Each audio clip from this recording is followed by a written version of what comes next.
Hello everyone, আসসালামু আলাইকুম। আপনারা সবাই কেমন আছেন?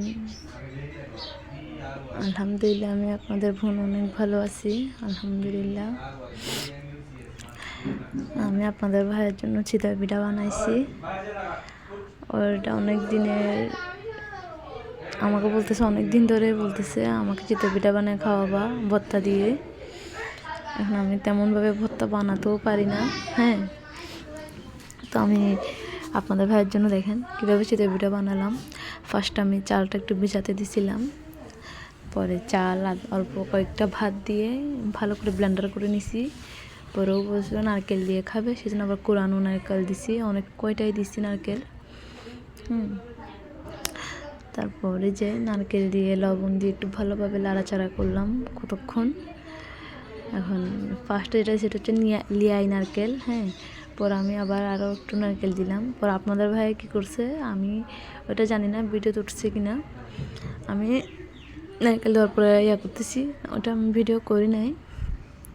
ও কী করছে আবার কয়েকটা নিয়ে হাতের মধ্যে এক মোটা নিয়ে দিয়ে দিছে এখানে নারকেল।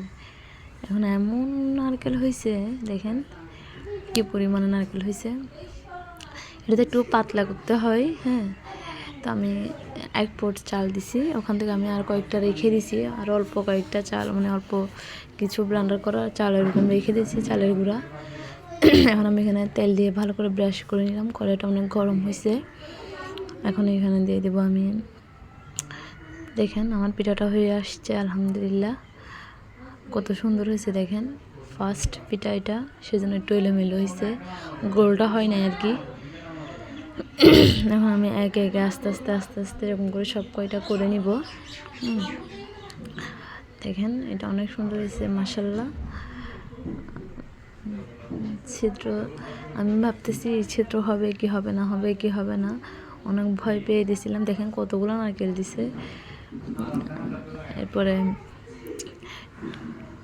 একটু খেয়ে টেস্ট করতেছি কেমন হয়েছে। এই যে দেখেন এটা হচ্ছে দ্বিতীয়টা, এটা অনেক সুন্দর হয়েছে। এখন আমি একটু চাপা শুটকির ভুনা করব। হ্যাঁ, এটা দিয়ে যাতে আমি পিঠাটা খেতে পারি। দেখেন রসুন দিয়ে দিছি, প্রায় 5-6 কোয়ার মতো রসুন দিছি কুচি করে, পেঁয়াজ দিলাম। যেহেতু একটু ভুনা হবে তাহলে একটু পেঁয়াজ রসুনটা একটু বেশি লাগবে। আর এখানে তেল, যে আমি এখানে ব্রাশ করছিলাম যে তেলটা ছিল, ওই তেলটাও দিয়ে দিছি, সেটা নষ্ট করব, ওই তেলটাও দিয়ে দিলাম। এখন দেখেন ভালো করে পেঁয়াজটা আমি একটু লাল লাল করে নিব। পেঁয়াজটা যখন লাল লাল হয়ে আসবে আমি তারপরে মশলাপাতি সব দিয়ে দেবো একে একে। এখন পেঁয়াজটা লাল হয়ে আসতেছে দেখেন। এখন আমি একটু পানি দিব সামান্য করে, তারপর আমি এখানে একটু হলুদ দিয়ে দিলাম, একটু লবণ, হলুদ, মরিচ এগুলো সব একটু একটু দিয়ে দিতেছি। আর এই যে মশলাটা একটু কষিয়ে নিব। হ্যাঁ, মশলাটা কষিয়ে ভালো করে একটু অনেকক্ষণ ধরে কষাবো, একটু তেলটা ছাড়া পর্যন্ত কষাতে থাকবো। এই যে দেখেন একটু টমেটো সস দিব, যেহেতু আমার বাসায় টমেটো ছিল না, সেজন্য আমি টমেটো সস দিয়ে দিলাম। দেখেন টমেটো সস দেওয়ার পরে কালারটা আরও ইয়াম্মি লাগতেছে। এখন আমি আস্তে আস্তে চাপা শুটকিগুলো দিয়ে দিব। জানি না আর কেমন লাগে চাপা শুটকি ভুনা, চাপা শুটকি ভর্তা আমার অনেক পছন্দের। হ্যাঁ, এই যে দেখেন এখন আমি এটা ভালো করে আর একটু করে কষাবো। হ্যাঁ, আর একটু কষিয়ে নিব, তারপর পরিবেশন করব সুন্দর করে। এখন দিয়ে দিলাম ধনিয়া পাতা। হ্যাঁ, আর এখন আমার এটা হয়ে আসছে, এখন পরিবেশন করার পালা। এই যে দেখেন এখন ফার্স্টে আপনাদের ভাইকে দিতেছি। এখন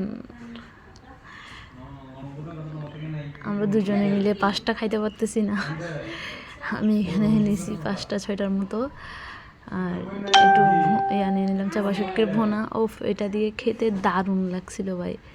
ভর্তাকে ফেল করে দিছে। মাশাল্লাহ অনেক স্বাদের ছিল। দেখেন আমি যেটা খাচ্ছি আপনাদের ভাই এটা নিয়ে টানাটানি করতেছে। তো এই যে